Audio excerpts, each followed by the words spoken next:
602-9639. You know what I'm saying? Call in.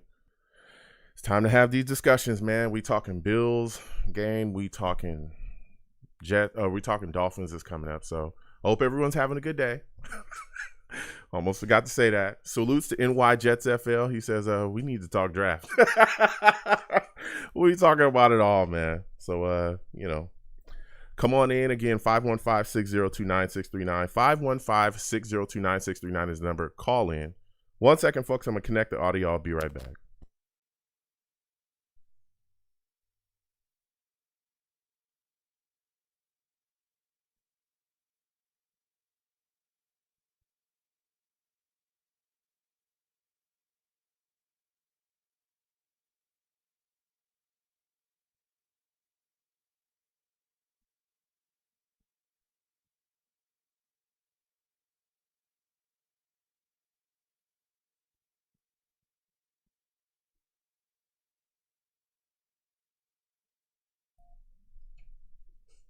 Blog Radio.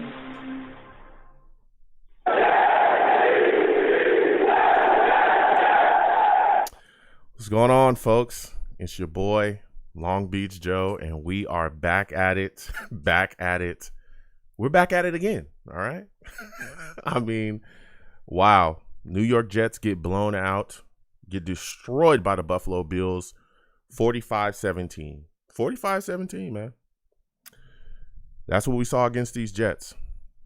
Tough game to watch. We're going to be discussing that. We're also going to be discussing comments made by Rex Ryan, the nonsense we're seeing from this coaching staff, some of the lack of effort that we're seeing out there. So we're going to be talking about it all. 515-602-9639.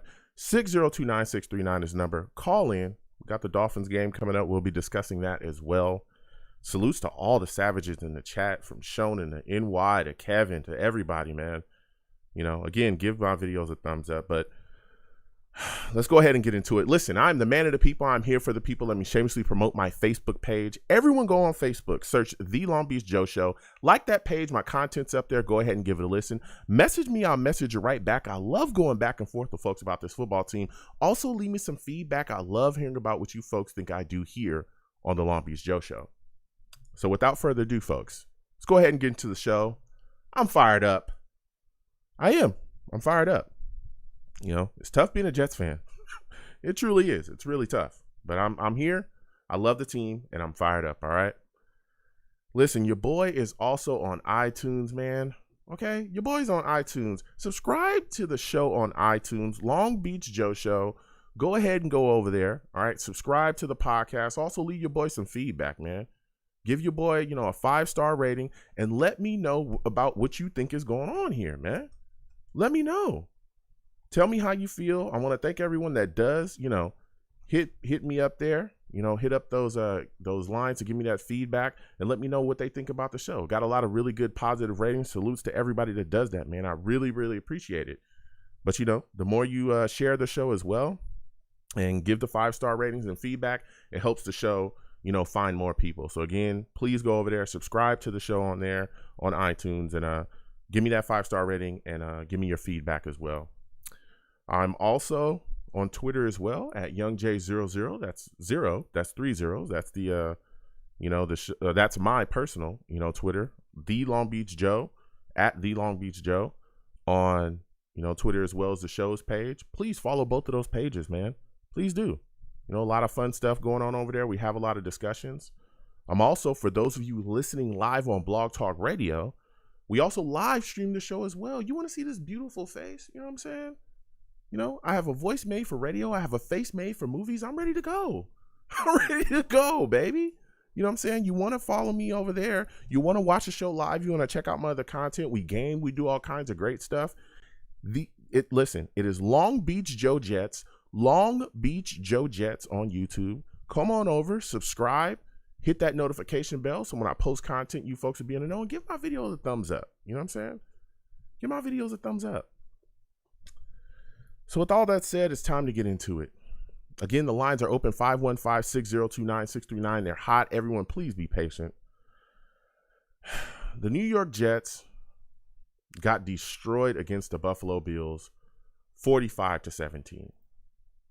45-17. And this was a game that really showed a lot of things about this New York Jets football team. Truly did. A lot of the inadequacies that we have, a lot of issues that we have. And it made you kind of start to question some of the coaching as well. And we'll get into that. But the first thing I want to talk about is the horrific refereeing in this game. It was bad. The refs were making bad calls. And again, I'm the last person to really ever talk about refereeing. I'm the last guy.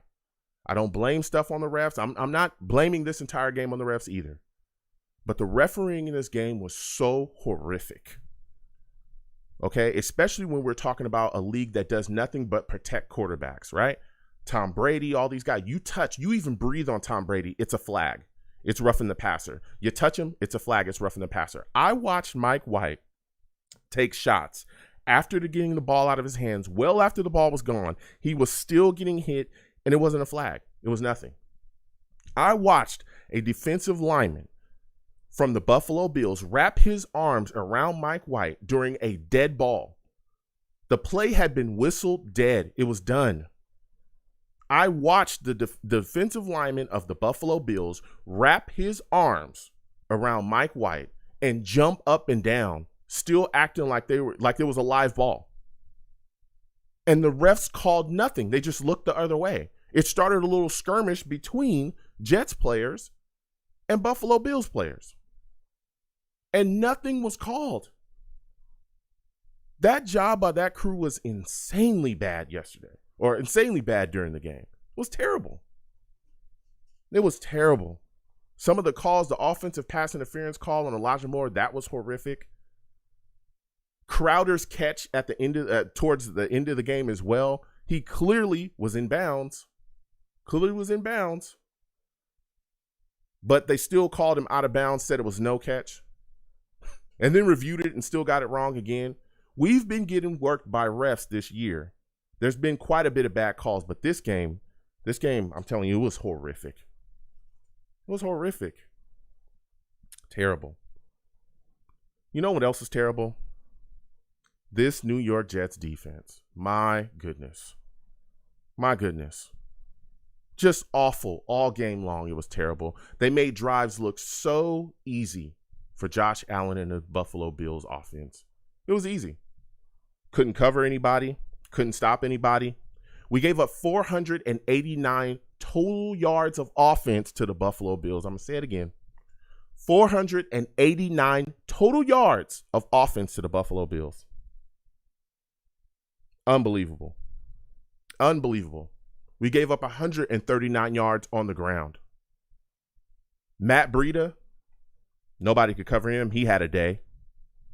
He was out there running around. Again, we're still dealing with the same things. We can't stop running backs coming out the backfield. Still, we can't stop them. Matt Breida had some touchdowns. But the thing that was so mind-blowing was the lack of adjustments yet again. And we've seen this in the past. With Sulla and Albridge and this defense, we've seen it. We saw it in the Falcons game when they were doing the same thing over and over offensively and there were no adjustments made. We saw it in the game against Indy when they were doing the same thing over and over again and there was no adjustments made. We saw it in New England and now we see it against the Bills. We had Eccles go out during the game. He's dealing with the injury. He is now in the IR because of that injury. He's going to be missing some weeks. Gundry comes into the game. Gundry somehow is matched up with Stephon Diggs, who's the Bills' big target. We talked about him constantly. He gets matched up with Stephon Diggs. Do you think that Sulla or Albridge in their genius brains would say, hey, we need to make sure we get him some help? No, they didn't. They decided to allow him to continue to man up with Stephon Diggs. Man up. No help at all from a safety, nothing. They let him man up with Stephon Diggs, and the Bills kept going back to Stephon Diggs every time that they could. Immediately, it was a 50-plus yard catch. He was just ripping and running all day. For the rest of the game, it was no adjustments to stop this from happening. Stephon Diggs on the day had 8 catches for 162 yards and a touchdown. I watched him tear Gundry up constantly, and there was no help sent over there. Why? Why was there no help? This guy's one of the best wide receivers in the league. Why do you have Gundry manned up on him alone? Quick question. We all talk about Bryce Hall constantly on this show. We talk about Bryce Hall all the time as Jets fans. That's our best corner, without a shadow of a doubt. Why wasn't Bryce Hall following Stephon Diggs all game? That's a bright idea, right? Have your best corner follow their best receiver. And when I ask these questions, I got people talking about what's a scheme. It's a schematic thing. It's the system. You don't move corners. Listen, this is the NFL. If you're not going to make adjustments to your system to fit who you're playing, you're going to lose. You're going to lose. If you come out and you're just doing the same thing, you're playing the Bills the same way that you would play Indy, or you're playing Indy the same way that you're going to play the Dolphins, you're going to lose. Those are different teams. You must adjust your system. You must adjust your coaching to the team that you're playing. And if you're not going to do that, what are you doing? What are you doing? This is just insane watching this. Not only do we have to question the players, because we were watching our linebackers get cooked, we're watching our safeties get cooked, you start questioning the coaching. It's awful. And we're in a rebuild. I understand it's a young team, but the coaching must be better. Sulla's got to be better. He's supposed to be a defensive guru. And every week we're getting blown out, and it's the same thing after the games. Oh, well, we'll watch the tape. We're trying our best to make sure that this doesn't happen again. You just told us that a couple weeks ago. We got blown out against that first blowout we had. Oh, that'll never happen again. We got smoked by the Patriots. Oh, this will never happen again. Then you get smoked again by Indy. Blown out the building. Oh, we're going to put it together. Now you get completely obliterated against the Bills, and it's the same old, same old. People are tired of hearing it. Then you go over to the offensive side, and oh boy, there's questions over there as well. Mike White, he didn't look too good. 24-44, 251 yards throwing the ball. That dude had 4 interceptions. One of them caused by the offensive line. Greg Van Roten, trash. Don't understand why this guy's still around. Don't understand why this guy hasn't been benched. Connor McGovern, awful. My goodness, Connor McGovern is awful. So bad. He is so bad. Same stuff over and over again. Getting beat constantly. Offensive penalties left and right. We're in 1st and 20 all game. It's ridiculous. Michael Carter flashed. He looks good, but we can barely get the ball in his hands. You got Corey Davis out there. Second he makes a big play, it's a fumble. He's got to be more consistent. This is awful. And the lack of adjustments, yet again, offensively, falls on Mike LaFleur. The Bills are a great defense. We all know that. We knew that. We knew that going into the game. We've been playing them. They're in our division. We've been seeing how they've been building for a couple years now. All they did was say, look, we're going to keep everything in front of us. We're going to make sure that we smoke everything on the underneath. We're going to have you beat us deep. If you're going to beat us, you got to dial it up and take it deep. We're not going to let you dink and dunk here. And they shut down so many lanes. Mike LaFleur never made adjustments in his offensive game plan to do anything else but dink and dunk. Nothing. They were begging us to beat them deep, begging us. And all we did was try to dink and dunk our ways down the field. And they shut that down. They tackled well. They kept things in front of them. They rushed the passer. And they hit Mike White constantly. No adjustments. None. It's the same old, man. The same old, same old. You also got Rex coming out as well, talking about he definitely made his voiced his opinions about the New York Jets. Told people not to compare him to Robert Saleh. He was very fired up. We'll be talking about that tonight as well. And again, with Echols on the IR, the New York Jets went inside Rashard Wildgoose from the Bills practice squad. We'll see how that works out. This New York Jets team it's not looking good, man. And we understand that this is a young team. We get it. We get it. There's some young players on this team. We're trying to find our way, but the lack of effort, the awful lack of adjustments, it's terrible. It's completely terrible. We are getting blown out in game after game after game. It's ridiculous. So we'll get to these lines again. 515-602-9639.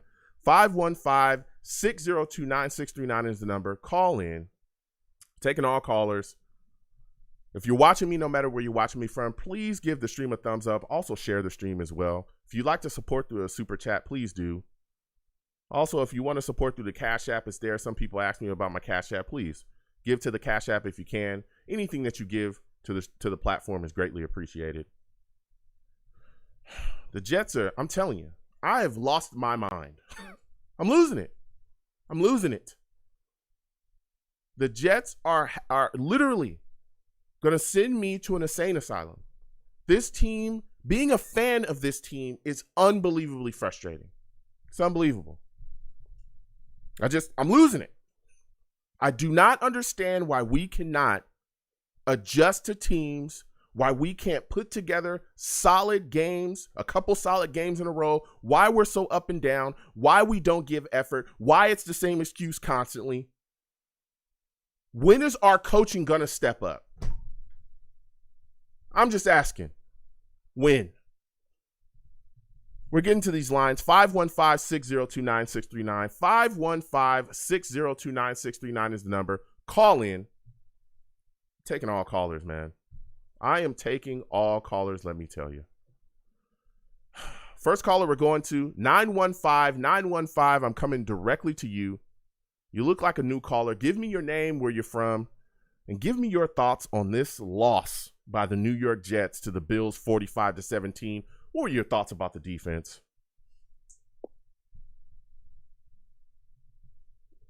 915? 915? Yes, sir. How you doing, sir? I'm all right. How are you? Can you come a little closer to your phone, my friend? I'm doing well. Now, I admit I'm the enemy to you guys. I'm a fan of Buffalo. But I didn't call it troll. I actually love your show, and I love your presentation, so definitely keep up the good work, sir. Okay, well, thank you. Thank you so much. I need you to come a little bit closer to your phone, though, my friend. Can you come a little bit closer to your phone? I want to be able to hear you.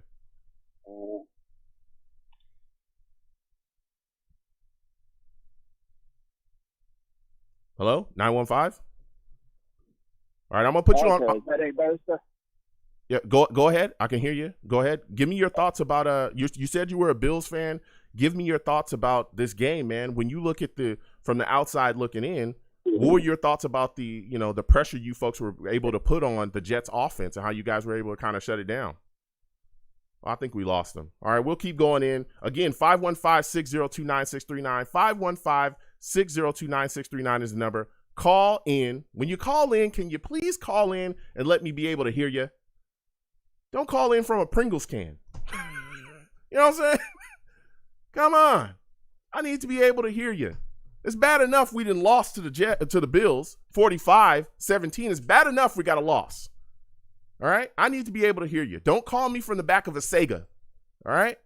Call me and let me be able to hear you. Go on to my next caller. 973, we're coming directly to you. People calling me from the back of a Sega now.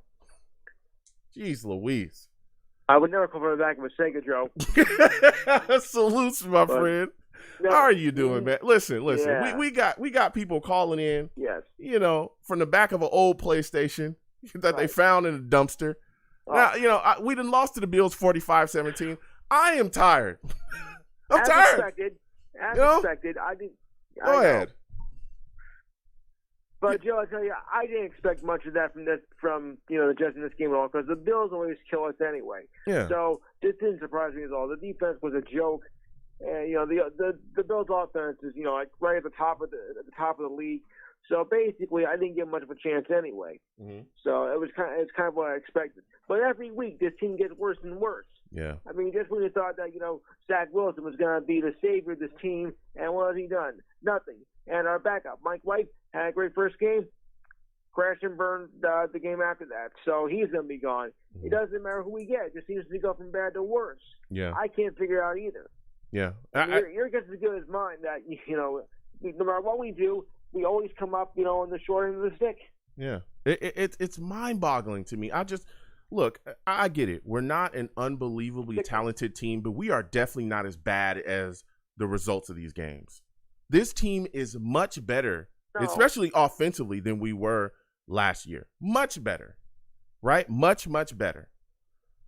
If you look at the offense, we came in, we have a wide receiver core that can get things done. To me, a lot of this falls on the game planning or the lack of adjustments. What are your thoughts about Mike LaFleur not dialing things up to push the ball downfield a bit more, man? That's what he's got to do. You have to come up with like that if you're going to be able to win games. Mm-hmm. Look, I agree that a lot of people say that what your record shows you. It's not always. I mean, in some cases I think we are getting better, but in some cases, we're just as bad as we were last year. And last year was on record one of the most pathetic record years they've had, probably since like the '92 season. Yeah. But still. Yeah. Yeah. 1-15. We're not beating teams that we're losing teams that we're capable of beating. Mm-hmm.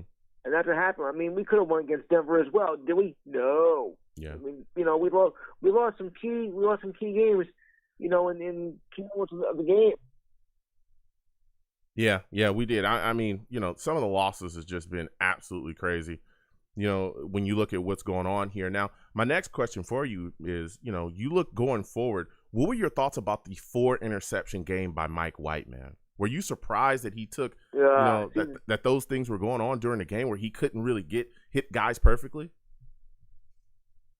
Well, 4 interceptions is a little surprising. Yeah. I mean, even for the Jets. I mean, if you throw interceptions, you're not as good as you think you are. You are that bad. I mean, anything from a bad game, but to throw 4 interceptions in one game by the same quarterback, something is definitely wrong here. Yeah. So I don't think we're going to see him make another start this year, and he's not deserving of it. Yeah. Believe me, anyone with a performance like that is definitely not worth it.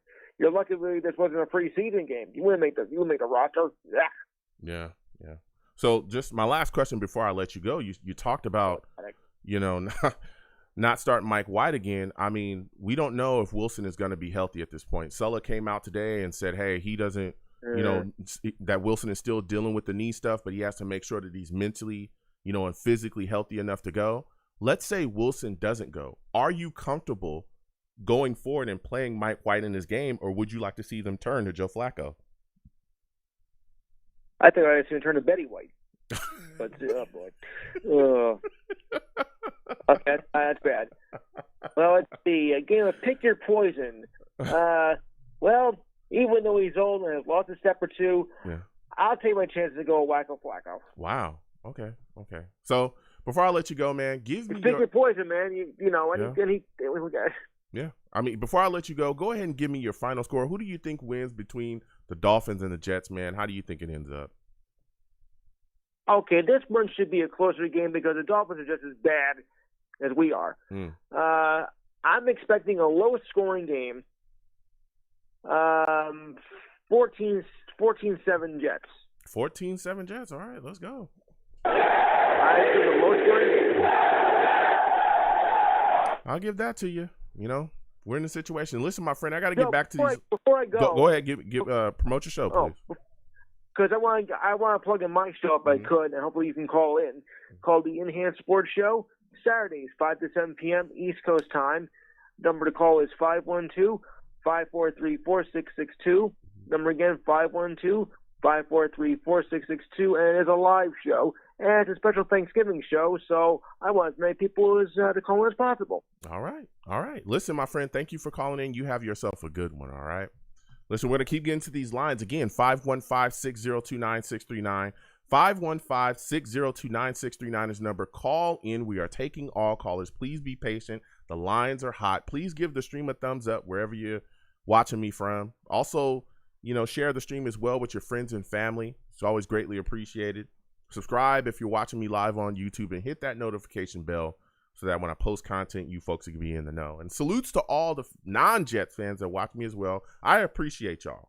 When you call in, make sure I can be able to hear you, because I want to hear your takes and I want to go back and forth with you. I love discussing football with people.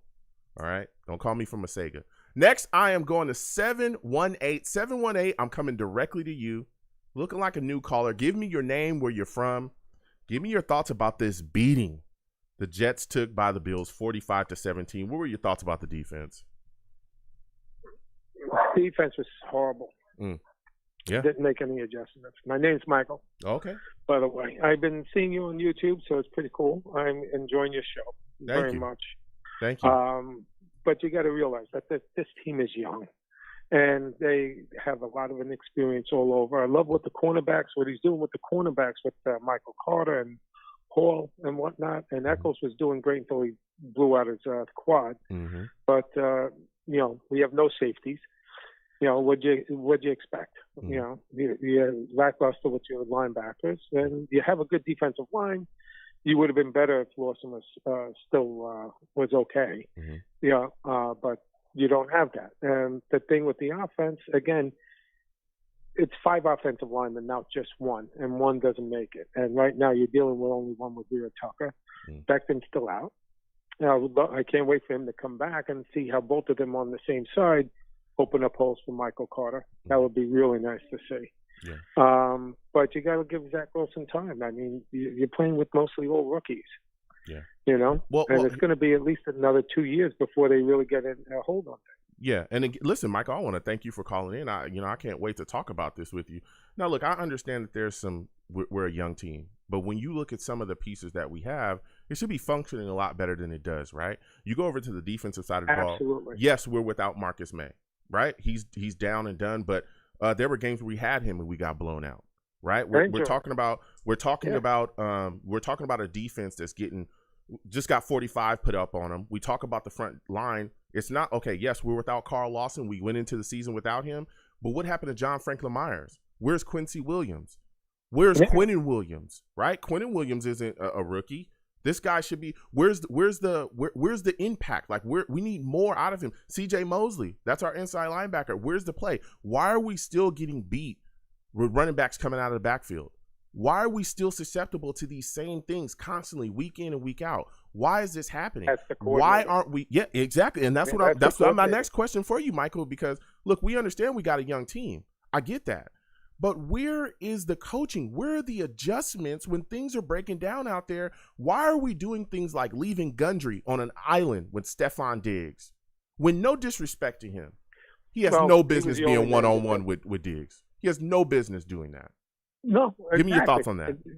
Put in take out an extra linebacker, put it in another corner with him, or you have no safety, so you can't rely on Ashton Davis. Mm-hmm. That's for sure. So you need to double up or do something, back there. But the thing is that this coordinator is either people are not doing what they're supposed to, mm-hmm. which it seems that some guys are totally out of position. Yeah. Or the coordinator's not, like you said, not making adjustments. Or, listen, I used to have a friend who used to call the Jets the Keystone Cops. They see these guys every day at practice, and they know what they have and what they don't have. So, that was in the Neil O'Donnell days. And he used to say, Neil O'Donnell was like, hey, he's healthy. And then he said, no, I'm not healthy. Look at these guys bump into each other. He's like, okay, I'm still hurt. Yeah. Yeah. So, these coaches see these guys every day, and they know what they can and can't do. Mm-hmm. And maybe they can't do it. That's it. Maybe they just can't do it. Yeah. So that leads me to my next question. When you look at, Joe Douglas has been here, right? There's a lot of Jets fans that I've had discussions mm-hmm. going back and forth. Joe Douglas has been here for a little bit of time, and I was getting hit with, I'm starting to question Joe Douglas and his team building skills. I'm not saying that I am. I'm not. I'm not saying that I am, but I want to I get am your not. thoughts on that. Do you question Joe I love Douglas the and his guy. team I building think skills? he's really good. Okay. No, I think you look at what he's done. I mean, his first draft, his first real draft was back then, right? Mims. Yeah. The thing with Mims, I saw his problem the other 2 games ago. When he goes up for contested balls, he's catching with his hands. All the other stuff is to his chest. It's going to bounce off his shoulder pads, and he's not holding on to balls. That's why he's got to catch with his hands again. You look at who he picked. I mean, his experiment for the right guard, Van Roten is supposed to be the third piece. He was supposed to have the guy Clark there, right? Spinal injury. Lewis was supposed to be there to start, retired. So now you're left with the depth 3. And then this guy's been getting everybody hurt. If you look at Becton's injury, Van Roten was thrown into him from the opposite side of the line. That's this a guy fact. Absolutely sucks. Yeah. He is really he's the awful. worst. He's awful. And it's frustrating to watch. Yeah. And you got the guy from Kansas City. When is he going to step in? God willing, hopefully this week. Yeah. But McGovern is not calling. I miss Nick Mangold. He called a great game. His blocking and everything. Yeah. But and the thing is, we went from Marway to Mangold. We got to maybe pick up the kid in the draft from Iowa. Linderbaum. I've been watching him every week. He looks like he's the real deal. Yeah. Yeah. So, and I mean, but you need a lot more pieces. You need you need 2 safeties. You need linebackers. You need offensive linemen, 1 or 2 at least. Start building up some nice depth there. Yeah. You got some other pieces that you got to fulfill. And Michael Carter, everyone says, yeah, he's doing great, but you can't lay the whole load on him. Yeah. He reminds me of Bruce Harper. Yeah. I go back with the Jets, back to Clark Gaines. I mean, I've been a Jets fan my whole life. Yeah. So, I've been watching him from, the beginning. But, yeah, you can't lay it all on the kid. You got to get some help at running back as well. Yeah. So. Yeah, I mean. Let's see what happens. Yeah, I look at our running back situation, and I think Michael Carter is a solid guy. But we've got to step things up. Yeah. Like I said, the coaching, the adjustments, all that stuff. When you're playing good teams, you can't dig yourself into a hole with penalties, and you also can't dig yourself into a hole with a lack of adjustments and bad coaching. You can't do that, especially when you're not as talented as that other team. We've watched teams. Hell, we beat the Bengals. And people will tell you, look at that Bengals game, and you will see that. Why did we beat them? We beat them because we out-schemed them in a lot of things. We beat them because our coaching staff, our offensive coaching staff understood they were going to be wildly aggressive, so he set things up. That's got to be more consistent.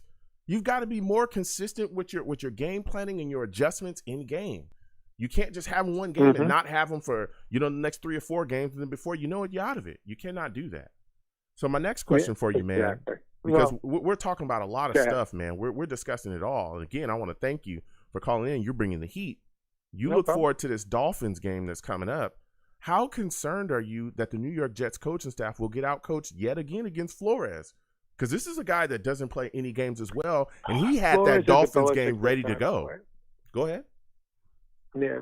Well, he's a Belichick disciple. And the thing is, all of those guys, especially when I remember seeing the Patriot game, especially the first one, I saw Belichick just wanting to lay the wood to Salah, and he did it in the second game. This guy is a Belichick disciple, so he's going to take little things and amplify them. So what you have to do is make sure you're not making those mistakes. And LaFleur's got to come out and do some, as Lucas used to say, trickeration. You got to get them all on their heels. You got to make them play on their on their heels, not on their toes. So they got to change things up. And you know what? If Zach Wilson's ready to go, I would play him. Yeah.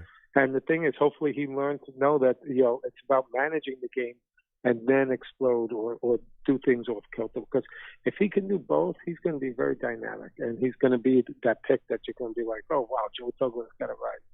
But he's got to be able to do those little things first. Yeah. He's got to do those passes. He's got to manage the game. He's got to, do all the off kilter stuff. He's got it, and he's got the long ball, which Mike White doesn't have. Mm-hmm. So, those two things he has. He's got to do the short stuff. That outlet pass, not dirt. He's got to hit the guy. Yeah. Yeah. I mean, I agree with you. So that's pretty cool. But even keeping there, if let's say Wilson is not healthy, are you comfortable starting Mike White then again? You go with Flacco. Oh, you go. Okay, you go with Flacco. Okay. So for you the Mike White experiment is over. Shot and it's over. Okay. Yeah, not done. He was done in spring training. Come on. Yeah, you gave him a shot. He flashed and he was like, okay, manage the game, and then you saw what. Once they had tape on them, you saw what they could do. Mm-hmm. And again, guys, too, they're going against the Bills. They have the number 1 or 2 top 5 defense. Yeah. What'd you expect was going to happen? Yeah. Come on, we could beat them? No way. You know when we can beat them? In week 17 when they're resting everybody and we're playing their third string? Then we got a shot. No, listen. We don't have a shot against them now. We don't have the guys. Yeah, and I hear you, Michael. I hear you, but I just would like to see it be closer than 45-17. Yeah, I get competitive game. Exactly. Yeah. I'm not asking for the Jets to go out there and win a Super Bowl or go to the playoffs. I'm not one of those guys, and everybody knows that. I've gotten flack for that. Okay, 28-17, 31-17. Exactly. Cool.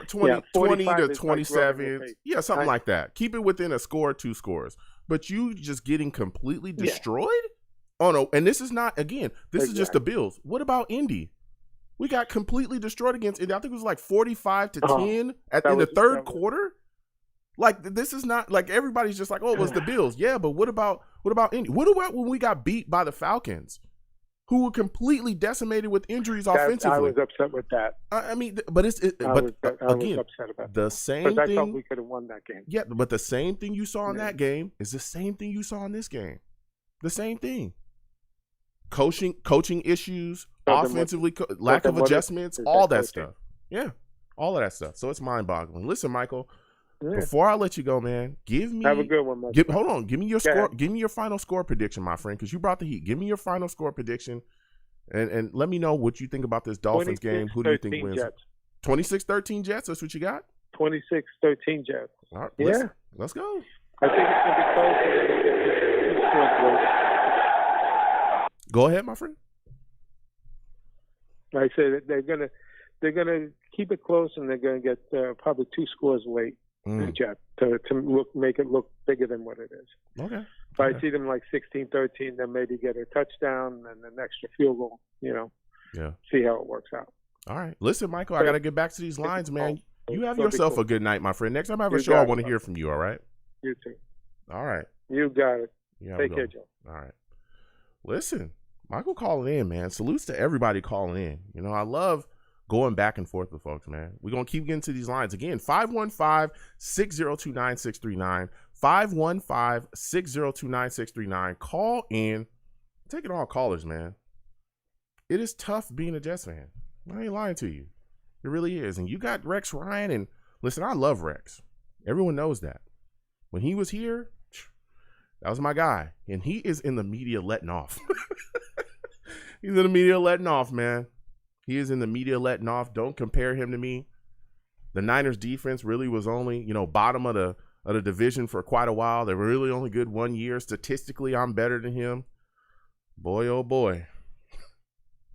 The heat just keeps on getting hotter. And again, I understand it's the Bills. I get it. I get it, man. But we're getting beat by teams like this that are not the Bills. Getting beat by the Falcons like this. Getting shredded by the Patriots. 54-13? I think we got beat by them. And they beat us bad the first time too. Indy. I mean, it's just over and over again. And you just get tired of it. So I'm getting back to his lines again. 515-602-9639.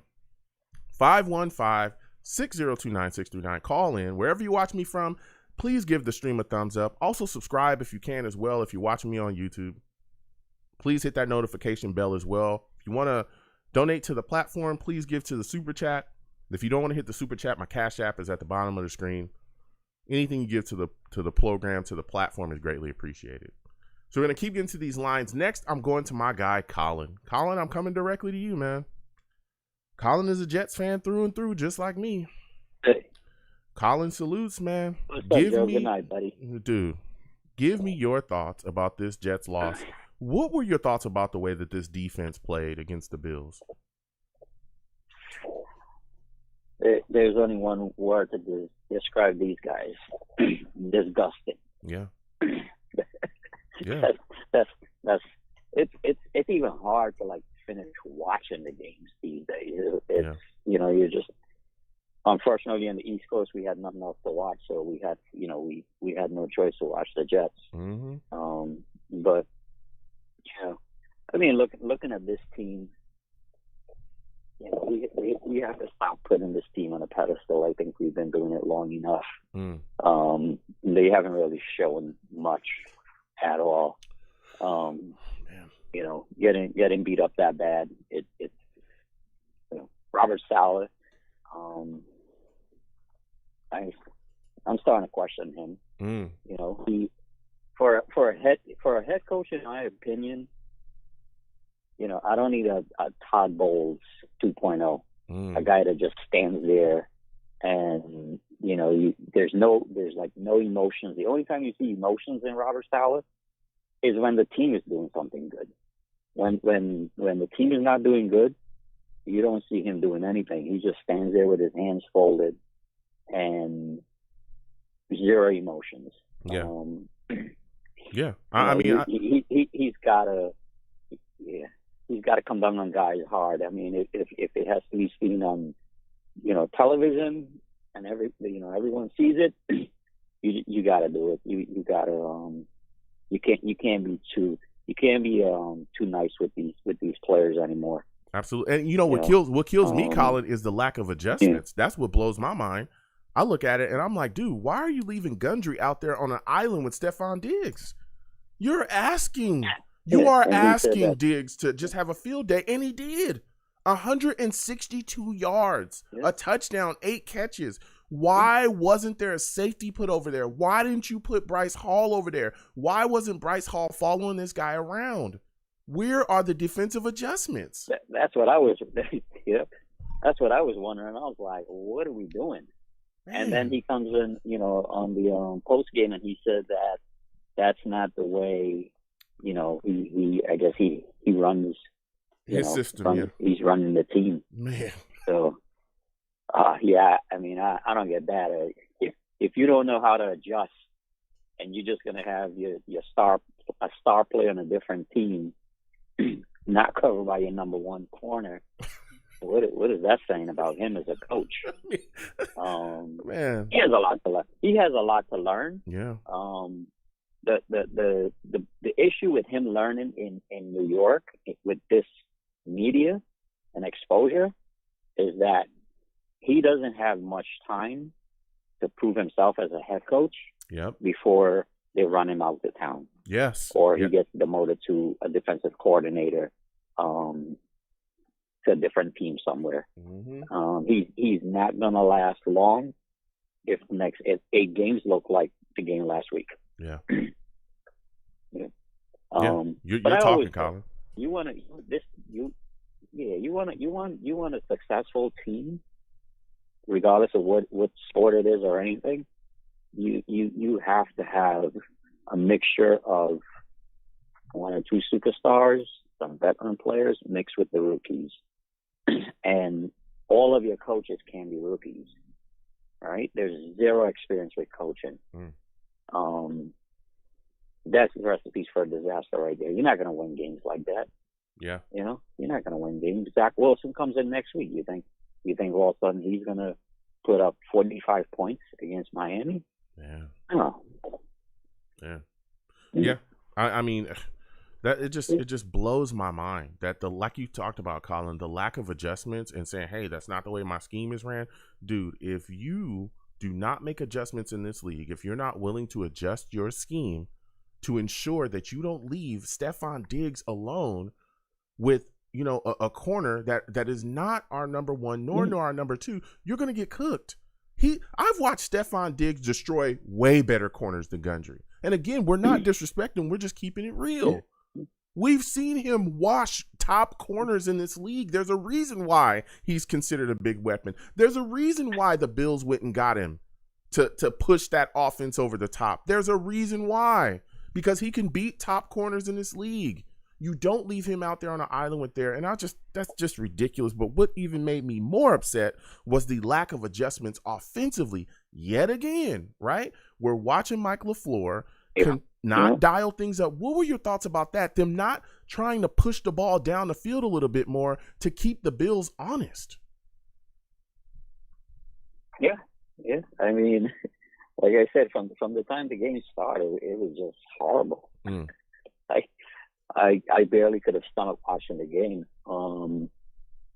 But the only thing I say on the flip side to all this, I didn't get to call him last week, but I said to myself, I was like,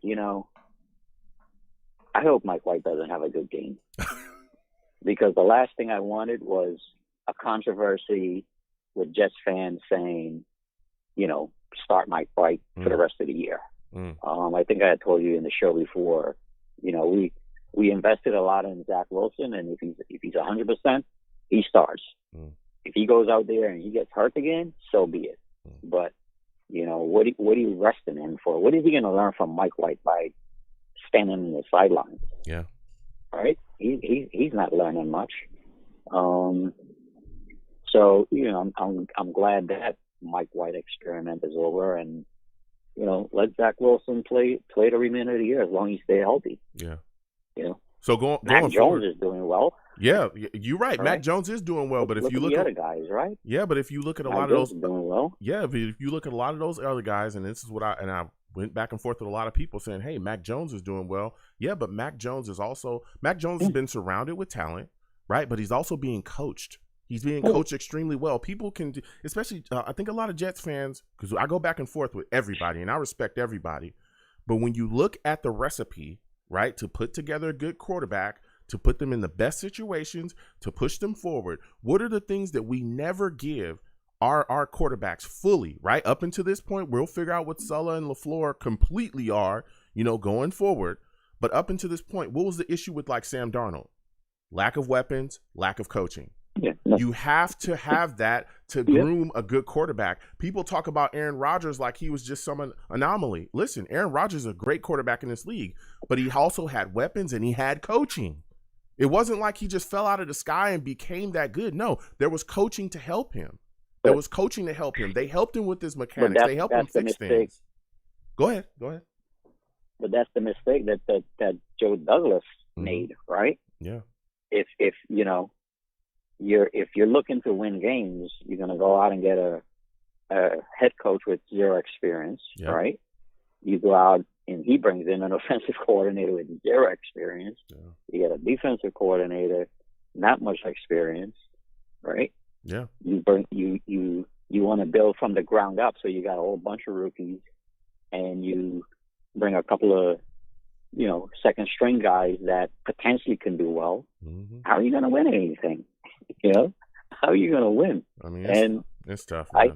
I hear guys, fans saying, "Hey, we're going to build right, and our rookies, and these rookies in 3, 4, 5 years, 6 years. Once Michael Carter and Elijah Moore, right, after their third year, if these guys are really good on this team, and this team still sucks in 3 years, they're not staying with the team."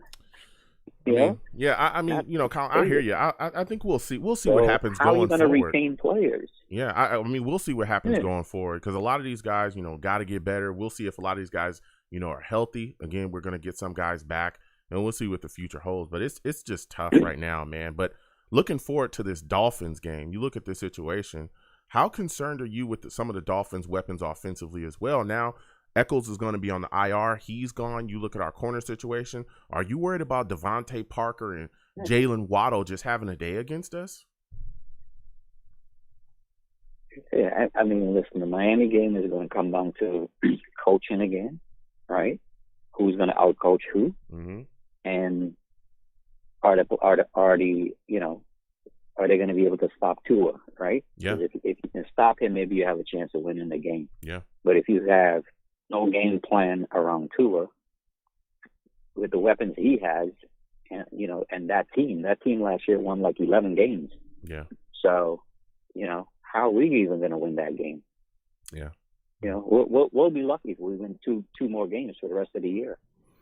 Man, so that's tough. We have 8 games left. If we win 2,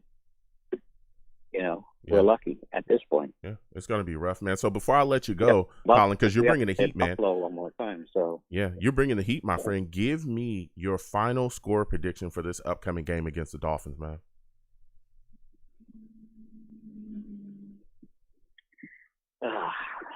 I mean, at this point, I don't think I have the Jets winning another game for the rest of the season. So, oh man, I'll go with probably 28-13. 28-13. Miami. Oh man, Sorry, Joe. No, it is what it is. Listen, Colin. Sorry, but it is exactly. I want to thank you for calling in, man. It's tough, but I get it, man. You have yourself a good night, all right, my friend? All right, Joe. Man. You too. Take care. Yeah. Oh, man. What'd I tell you? It's tough, but I get it. I get why, there's some Jets fans that are like, hey, I don't think we can trust it. I'm going to get back to these lines again. 515-602-9639. 515-602-9639 is the number. Call in. We're taking all callers. Again, when you're on the lines, please be patient. The lines are hot. We'll get to everybody. Believe me. And when you call in, please make sure your phone connection is good. You know what I'm saying? Don't call me from the back of a Pringles can. All right? I need to be able to hear you. I want to hear your takes. I want to go back and forth. All right? Put that Sega away. Go to a phone company. Get me a solid phone so I can hear you. Don't call me from the back of your Nintendo Wii. I want to be able to hear you. All right? Please. 515-602-9639. 515-602-9639. Call in. People have been calling in from cans with strings in them. I don't know what's going on here. 515-602-9639. Call in. Wherever you watch me from, please give the stream a thumbs up. Also share the stream as well. Greatly appreciated. We're going to get back to these lines. Next, I'm going to my guy, CT, man. CT, salutes to you. I want to thank you for calling in, CT. We've been having some crazy call-ins, man. I want to thank you for calling in. You always know your stuff. You're a big Jets fan, man. Give me your thoughts. What's going on, man? Give me your thoughts on this loss to the Bills, 45-17. What were your thoughts about the lack of defensive adjustments, man? What we saw on Sunday was a Super Bowl caliber team in their 4th year of putting this thing together, the organization, against a rookie squad in their first year. The defense has struggled over the past couple of games, and I'm really concerned about it. Yeah. But at the end of the day, I come on this, I come and call you each week, and I tell you the same thing. I'm more on the positive end because I'm waiting for the Jets to win a Super Bowl. Yeah. So I look at things from a glass half full type of way. That's all. And this, to me, this loss is just like, hey, you know what? I didn't expect us to win a Super Bowl this year anyways, so all this does is help my draft pick next year so we can help build a squad. So that's my perspective on the whole thing. And luckily, Seattle won too. So we got 2 picks in the first, 7 picks in the draft. You know what I'm saying? Man, so, listen. Does it concern me? Well, go ahead. CT calls in all the time with the glass half full. This is the most positive Jets fan I have ever heard. I guess that's a good way of thinking. All right, look, every loss puts me closer to the first pick in the first round. You can't lose with that type of attitude. Go ahead, CT. Yeah, we weren't winning the Super Bowl. I mean, some week, maybe 2. I was like, oh, yeah, this is not a Super Bowl team. Yeah. And I was like, all right, cool. But I do believe in Robert Saleh. Like before, has shown me a lot over the past couple of weeks. Mm-hmm. That I do have faith in him. Mm-hmm. The defense is struggle, but that is, Brett Ulbricht's job to get this all back on track, and Robert Saleh, of course. I don't disregard the lack of depth on our defense right now. with the injuries that's happened, Marcus May, and even losing Bryce Huff, I think was a big deal on the edge. So there's a lot of things that's happened, and I'm not making excuses. I mean, this is a Bills offense and their defense are just stacked. I mean, they just are stacked over 4 years of building this roster. They're just stacked, and we're just with a bunch of young players that didn't really recognize what they were scheming them into. And also Mike White didn't recognize what the defense was scheming them into. And he's still in the six. So I don't get on our coaches as much as some other people are in the media, because I understand the circumstances that you're given, and it was going to be uphill climb to do this. And the Bills are just a well-oiled machine. I just got to give them credit because they got it down pat. They just are a well-oiled machine. But wait a second. Listen, and I hear you. Listen, hold on a second, CT. And listen, I hear you, right? And I get we're positive, and I get this. But again, everyone's saying, hey, it was a lot of young players out there. CJ Mosley is not a young player. Quincy Williams, this guy's been in the league. Quentin Williams has been in the league. Sheldon Rankin's been in the league. Shaq Lawson, John Franklin Myers, we just signed him. These are not like rookie players out there getting beat. About the secondary. Huh? Yeah. Okay. Well, I'm talking about the secondary. Okay, even the secondary though. You look at guys. Ashton Davis was out there. Sherrod Nessman, Bryce Hall. This is his second year. These guys. I mean, Bryce Hall is not even following around Stephon Diggs. When you look at some of the guys, some of the things that's going on out there, you say you just trust Sulla. I understand. I'm not dumping on Robert Sulla. I don't think he's a horrible coach. But when you watch him leave Gundry out on an island with Stephon Diggs, how do you see that and not question that? I don't think anybody, at least myself, hold on a second, CT. At least myself, I did not think we were going to just destroy the Bills. All right. I don't think we're going to win a Super Bowl either. But I don't want to see us go out there and consistently get blown out the way we've been blown out. Because yes, this was a game against the Bills, but what about that loss against the Falcons? What about that loss the first time when we played the New England? We got beat badly. What about the 54-13? They just beat us. What about that? What about when we just got smoked by Indy? It was 42-10 in the third quarter. CT. When are we going to start to question Sulla and his lack of adjustments? Well, not in his first season. We're not questioning Robert Sulla's lack of adjustments in his first season. I'm sorry, but I'm not. Jets fans need to recognize how. Listen to me. Jets fans and the media, I think that they think football is you put out 11 guys on defense and offense, and as long as you got good coaching, it's all going to be all good. Dude, this thing has to work as a well-oiled machine. The reason why we lost those games was Zach threw picks. And that's one player. That's one player that ruined the game in Atlanta. He did. I mean, in London, I guess. He ruined. I think that was a winnable game. And Zach threw picks. But then you might have a good performance with Zach, but then our defense lacks. You need it all to work at once. And we just haven't. That game in London with Atlanta was not just Zach, not throwing the ball well. Our defense was letting up. Do you not remember Cordell Patterson going off? And we didn't have an answer for him. Do you not remember Kyle Pitts having a day against us as well? We didn't have an answer for him. Do you not remember that we couldn't get to Matt Ryan, to Matty Ice, and him just having 40 years to throw the ball? Again, CT, I'm not sitting here dumping on Robert Sulla. I'm not. But I'm saying that the questions about Robert Sulla and his lack of defensive adjustments are valid. Because when you're watching him leave Gundry, a guy that just came into the game, he just came into the game while Eccles is, out with an injury. The Bills immediately identified that and went straight to Gundry. That the first play, they went straight at Gundry, right? And then guess what? They kept doing it when there was no adjustments. Go ahead. I was getting there, Joe. I feel you 100%. I was getting there. Mm-hmm. I'm not gonna say it's all good and that I can't give him any blame. But I was trying to get to a point first that when it comes to football, everything has to work together, Mm-hmm. And if we're seeing certain things not work, it's on the coaching staff to fix it. Leaving Guidry on an island with freaking Stephon Diggs, probably the most dangerous guy in our entire division, is ridiculous. And then he bumped him twice. So I agree with you on that. I completely agree with you on that. However, I'm not flipping out and going to call for the coach's job like people are doing. People are going I agree with that. Insane. Mm-hmm. People are really the New York media. I get it. We can't just keep kicking coaches out after after a bad game. Excuse me. Watch the cursing. Watch the cursing. Go ahead. Excuse me. The Seahawks they didn't even score. The Seahawks, and this happens with good teams in the NFL sometimes, where things happen where they just don't click on that day. And when you get behind the ball within the first couple quarters, it's very hard to dig yourself out in this league if the other team gets going in a rhythm.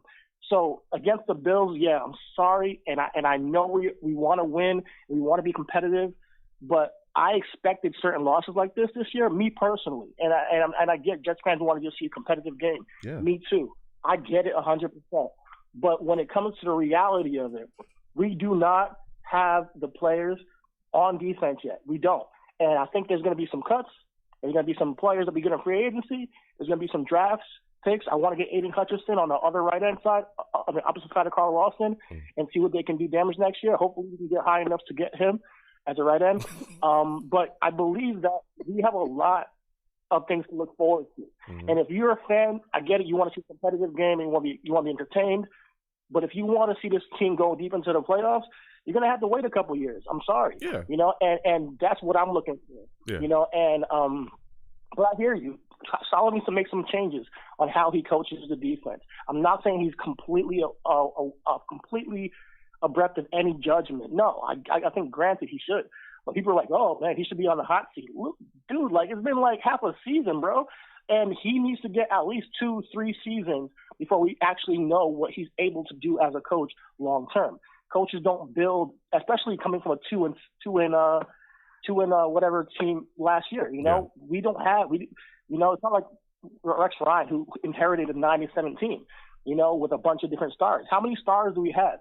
CJ Mosley is a veteran, yeah, but he's pretty much our only star on defense. You can talk about all the other guys who are veterans. They're not as good as you guys think they are. They're just not. You can talk about Shaq Lawson being in the league. He's great for that pick, but he's not like elite.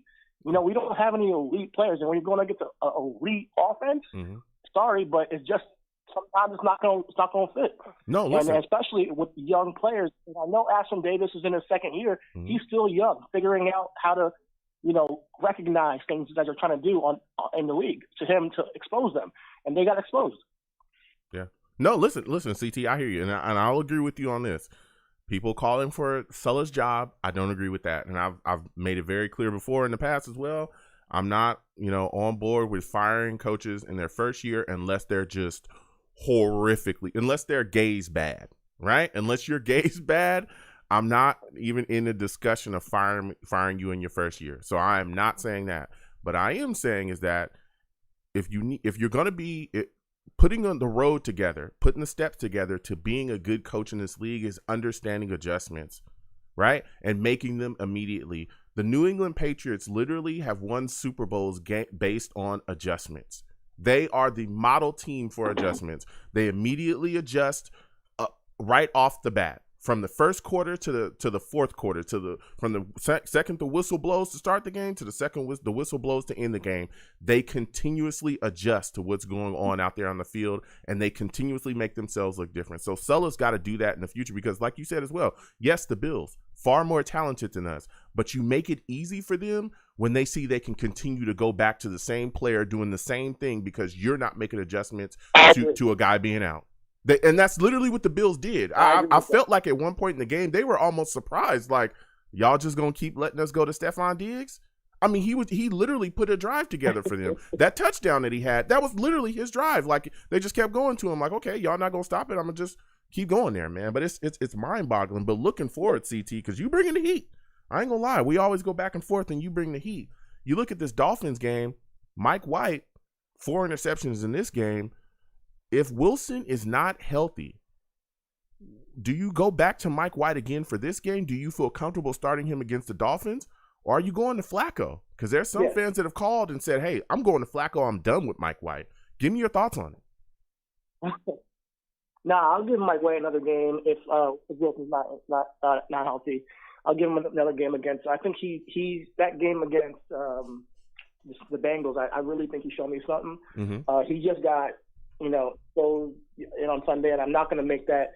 I think the Bills have done that to other quarterbacks too. I'm not going to say that he's that guy.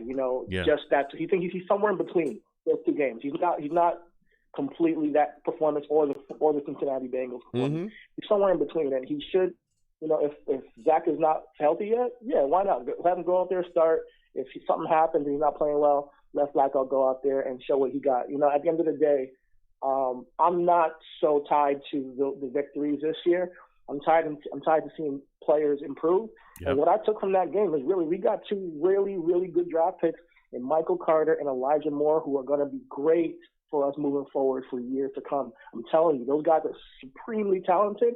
And one thing I want to tell, Michael LaFleur, run this offense through Elijah Moore. Corey Davis is a number 2. Elijah Moore is the number 1 guy. He's a guy who's going to get the ball in space and create diversions. I think Corey Davis can be a lethal number 2 option. But Elijah Moore, he's a guy who you're going to have to scheme against as a defense. So if we can get that guy going early, and then they're over here using him as diversion to then get Corey Davis open, this offense can be something special. Okay. So I thought when you said Elijah, I was getting ready to say, Elijah Vera Tucker. That's I thought you was gonna say that, but okay, you know what I'm saying? Elijah Moore, and you got him too. I think he's been great as well. I don't mean to diss him but offensive line sometimes you overlook them. My bad. That's a fact. Three extremely good players in the draft. On our offense that we have been proved to me this year that they're going to be here for long term. Zach Wilson, we're still going to see him and hopefully he gets healthy, and we'll see him have some big games down the stretch. And if that happens, then I'm going to just really tell everybody who's talking about Joe Douglas, just shut up, because we have tons of players. Like, to get 4 starters in one draft on one side of the ball is incredible, I think, if you can do that. And I think he might have pulled that off if Zach Wilson shows what he got. Yeah. And again, I'm not, everyone says I'm a Joe Douglas defender. No, I'm honest. If you're a bad general manager, I'll let you know. I was a guy that was all over Mike McCagnon. But again, I don't think people really understand how big of a hole Mike McCagnon put this football team in, particularly talent-wise. Exactly. When you blow through drafts, and this is why I told people mid-round picks matter, because I'm telling you, when you blow through drafts like he did for the years that he did, this talent-depleted team, you saw it. You saw the issues there. But go ahead, CT. No, you're saying some facts about Mike McCagnon. If we had, I always say, if we kept guys like Jamal Adams around, if we kept guys like Kelechi Osemele, Le'Veon Bell, and we had chemistry with Adam Gase, and then, we had a team with some star players on it, then I would say, maybe, Joe Douglas would, I would say, there would be something to say about it, but or about the coaching staff, but we have completely ripped everything down last year. And once we did that, I'm like, it's going to be a while before we are competitive. And you just got to be honest about where we are as a fan base. We are not going to be competitive until we get the pieces around, especially on that defense right now. I thought the line would be better, and some days they are, but for the past couple of weeks they haven't been. And yes, you're right. These guys got to show improve. John Flickenmeyer got his check. We're trying to build now and trying to pay people and trying to see who we can keep around. John Flickenmeyer's got to now show out and not be one of those guys who gets their check and lays back on their laurels. He wants to win a Super Bowl and go out there and prove it every single week. Quentin Williams, obviously, his contract is coming up soon. But he has to earn it. He has to put in that effort every week to show that he's that number 1 guy on that line to we can count on. So there's a lot of things that may or may not happen moving forward with Joe Douglas, and we'll see how it goes. But we're very early in this process of being a competitive team, guys. Come on, you gotta.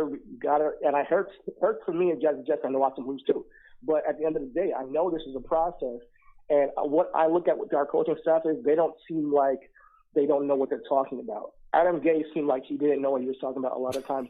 On top of that, he rubbed a lot of the players wrong. Yeah. These players like these coaches, and they seem like they have a plan. And granted, they may make mistakes. All coaching staffs do make mistakes. No one's perfect. But, we're going to get through this. And just have some faith.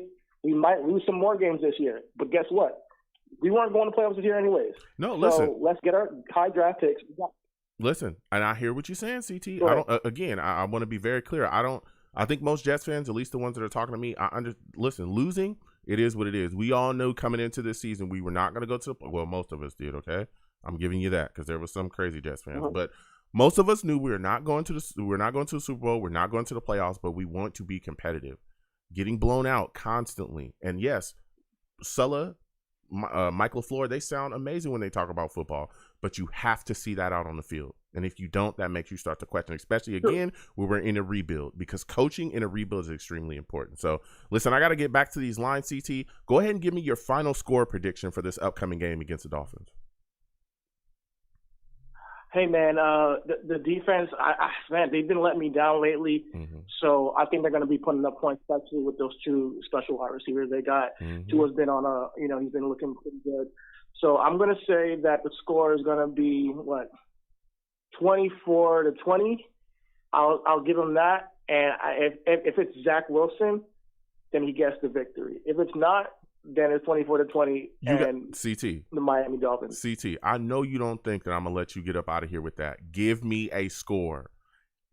Jets win, Jets lose. 24-20 Jets. Is that what you want? 24-20 Jets win if Zach starts. 24-20 Jets lose if Zach doesn't start. I'm taking the Jets win. I'm not arguing with you. CT.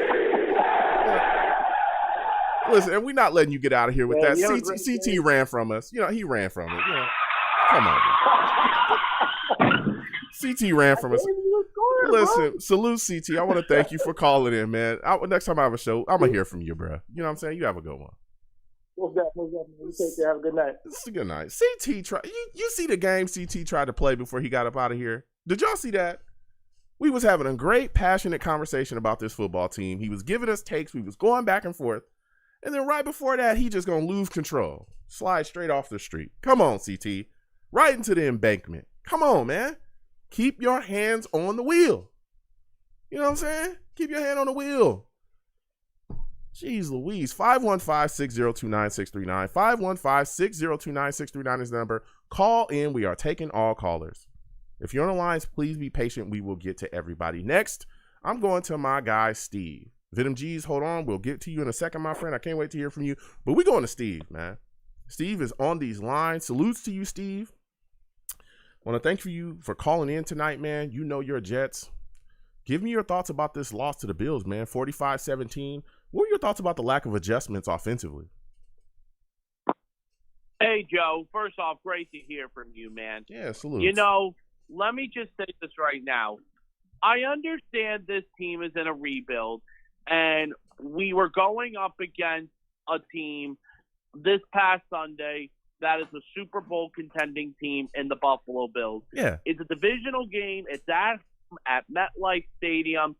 Should be a competitive game. Mm-hmm. It ended up being a game where Buffalo just completely trolled us all over the field.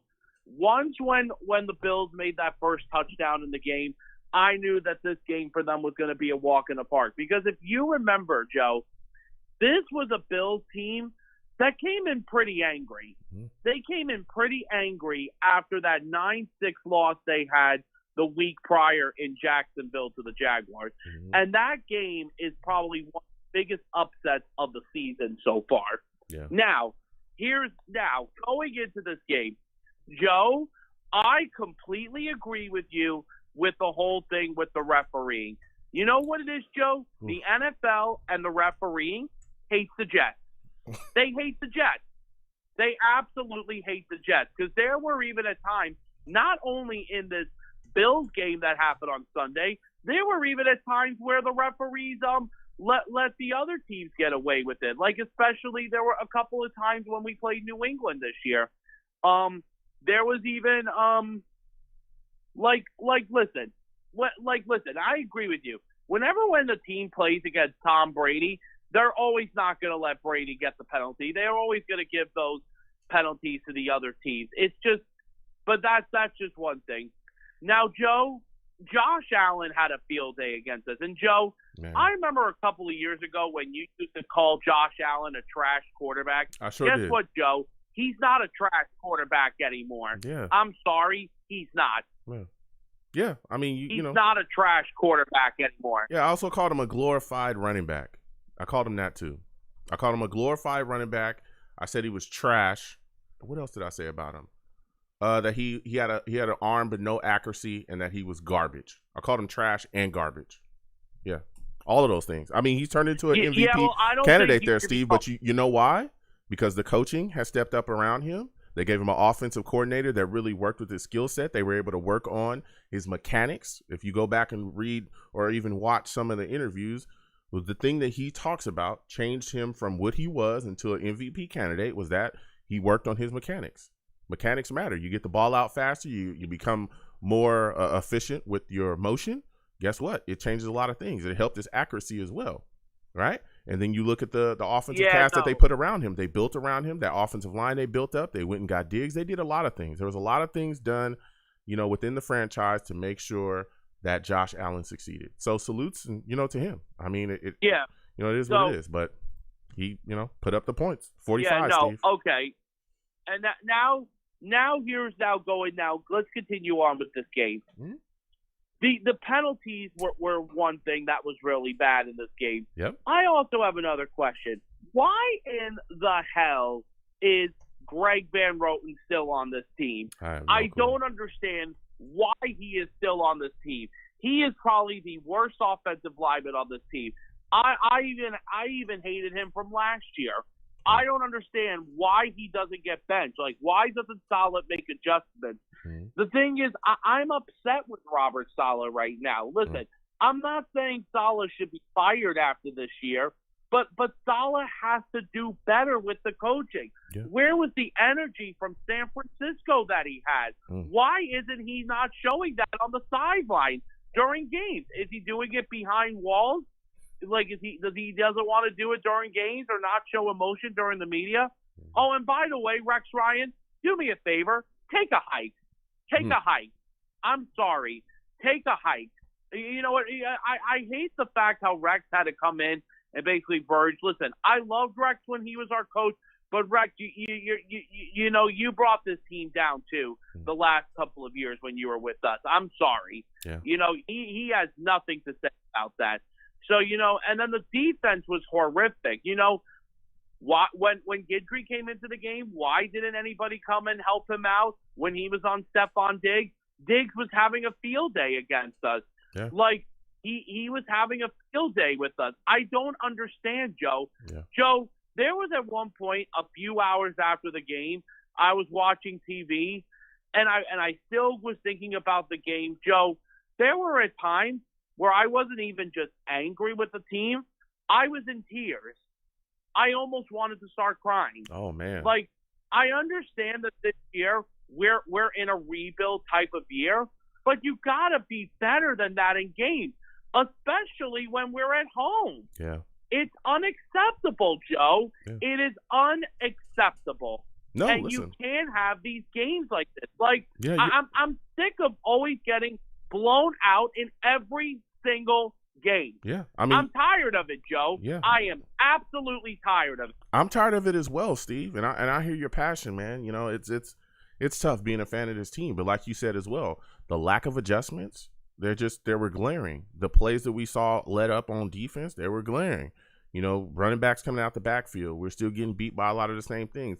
Leaving Guidry on an island with Stephon Diggs, a lot of that stuff, needs to be cleaned up going forward, and we're continuously giving up yards. I'm talking a ton of yards. We give up 489 total yards offensively to the Bills. That's just awful. But going forward, now we got this Dolphins team, on our doorstep now. That's the next team up. And I'm looking there and I'm saying, okay, if Wilson is healthy and he starts in this game, what are your expectations for him, Steve? What do you think that he'll be able to do against the Dolphins coming off of an injury? Listen, Wilson had a few games, when he was on the bench and he looked to see, like, what he was learning. And, John Beck, who was the coach, who's now a new assistant coach with us and was even telling Zach about, like, what to do. Hopefully this is a lesson for Zach that he learned from all of this and, from all the mistakes he made. Hopefully, because this is a year for Zach to get better and like, for him to, like, adjust to games, and all that stuff. But here is the thing, though, Joe. Like now that we're talking about, like, this game against the Dolphins, listen, the Dolphins this year are a team that was supposed to be a playoff contending team. Mm-hmm. They've been a disappointment in the end. And by the way, I'm not so sure if Devontae Parker is going to be playing this Sunday. I think he's on the IR with a hamstring still. I think he's still out. But listen, besides Devontae Parker, the Dolphins are not as bad as a lot of people think they are. I mean, listen, they are another divisional team that's coming into our stadium. You know, they're coming off of that upset Thursday night win that they had against the Ravens. And listen, I watched them play in that Thursday night game against Baltimore. You know why they won the game? They put the pressure on Lamar Jackson, and they forced Lamar Jackson to make mistakes. Yeah. And that is something that our offensive line has to watch out for. But you know something, though, Joe? Listen, the NFL is different every week. I don't know what's going to happen. We got to see. Yeah. So give me your final score prediction for this upcoming game, man, against the Dolphins. Well, here's the thing, Joe. It'll be my first game going back, so I'll be seeing the Jets live at MetLife Stadium on Sunday. Okay, congrats, man. Congrats. It'll be my first time, since when the pandemic happened back since last year. But I'm excited to go back there, going with a couple of my buddies. We're going to go see the game. Hopefully, we'll get that W. My final score prediction of this game, I think this game will be a lot closer. I think it's going to be a close game. And you know something? I'll give the Jets to edge this one out. I think the Jets win this game. I'm going to go 24-21 Jets. All right. That's what I'm talking about, Steve. Yeah. Listen, Steve, I got to get back to these lines. You have yourself a good night, all right, my friend? Good night, Joe. All right. Listen, Steve calling in with his takes. People are frustrated. Again, I'm not a guy that's saying we should call for Sulla's job. I'm not saying that. Okay? I understand there's some Jets fans out there talking about those things. No, I'm not saying we should fire him after year one. I'm just saying some of the things we're seeing is concerning and he needs to make changes. There has to be defensive adjustments. There has to be. And that's honestly one of the things that Rex was saying. Listen, everybody's saying, hey, we don't have, certain guys out there. Rex said, listen, I was playing and I didn't have any corners. We saw Rex take a defense that was not very good, and they were a top 10 defense in this league. I remember that year when we had corner issues, and Rex had those guys out there playing. It's because he made adjustments. All good coaches in this league make adjustments. The Bills, they made adjustments against us. That's why they kept going to Stephon Diggs over and over and over again, because they saw it worked. So they just kept doing it. They saw the matchup. They said, oh, this guy, he can't cover Diggs. We're going to keep going to him. So this staff has got to understand that, man. They got to make better adjustments. Got to. We're going to keep getting to these lines again. 515-602-9639. 515-602-9639 is the number. Call in. Please give the stream a thumbs up wherever you're watching me from. You're watching me on YouTube, please subscribe. Turn on your notification bell as well when you subscribe. So when I post content, you folks will be in the know. Share the stream as well with your friends and family across your social media. Is greatly appreciated. Also, if you want to give to the show, it's in the super chat. You can give there. If not, hey, you can give to my Cash App as well. There's some people that want to do that. It's right at the bottom of the screen. So we're going to keep getting to these lines. Again, 515-602-9639. 515-602-9639 is the number. Call in. Salute to all the savages in the chat. Everybody. NY Jets FL, Edward Figueroa, Method, everybody that's in there. Just going off. NY Jets FL keeps everybody laughing. That guy's hilarious, man. We're going to keep getting to these lines, though. Venom G's, we're coming directly to you.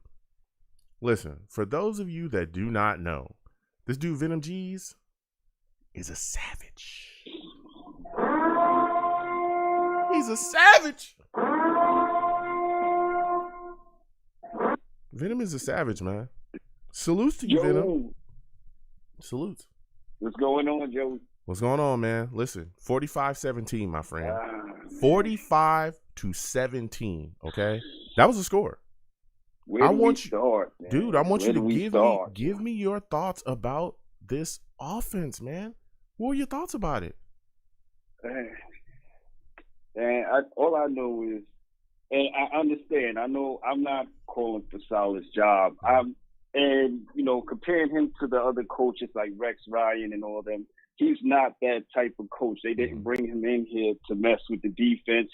Everybody has their job, and he's staying out of it. He may make recommendations here and there, but he wants his coaches to run their positions. So he's just overseeing everybody. Mm-hmm. So I don't think it's up to everybody to just say, hey, it's solid. It's up to him to put pressure on these coordinators that he has. So that's what he has to do. But I don't think this year is his first year.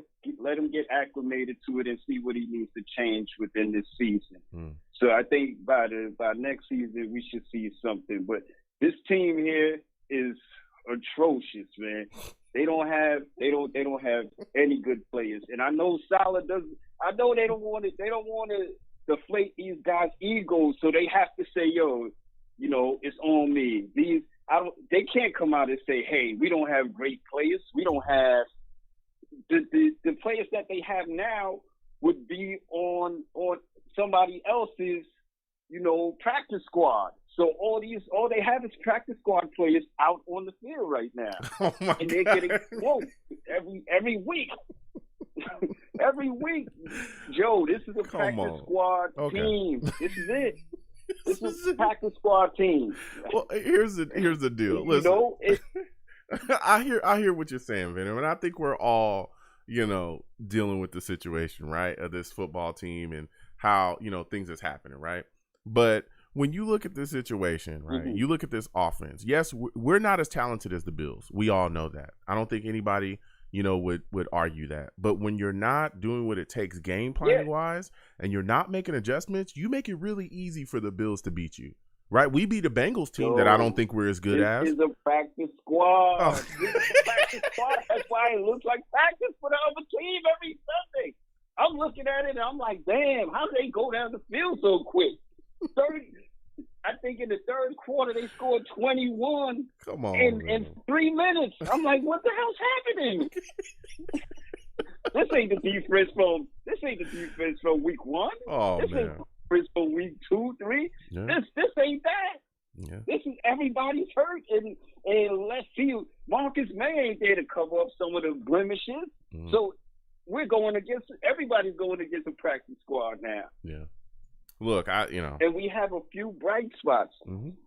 The offense is pretty.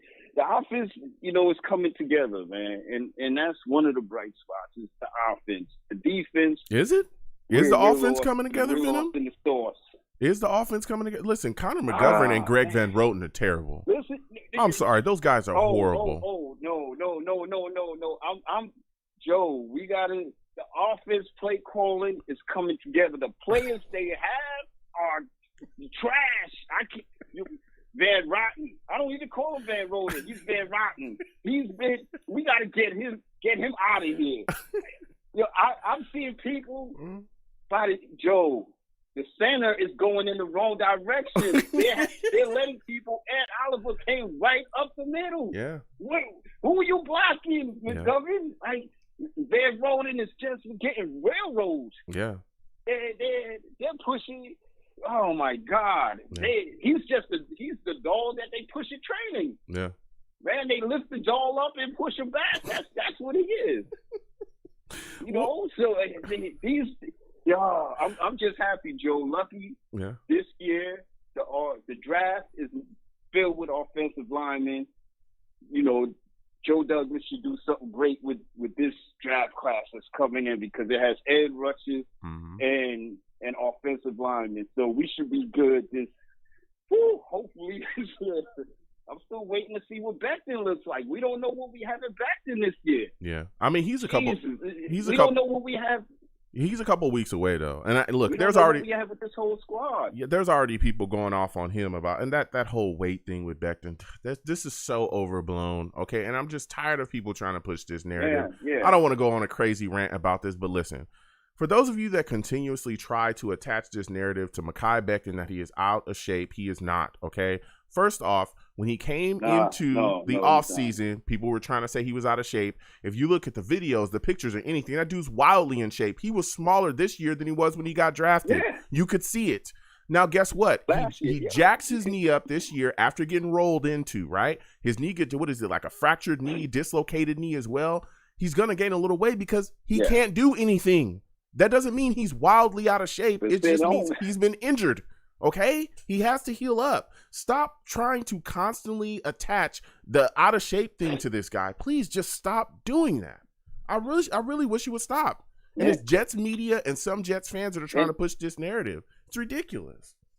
It's worse than when Jets fans are constantly trying to turn tackles into guards. I'm tired of that too. Go ahead. I'm tired of it. I'm going off. I've had enough. I'm so tired of this.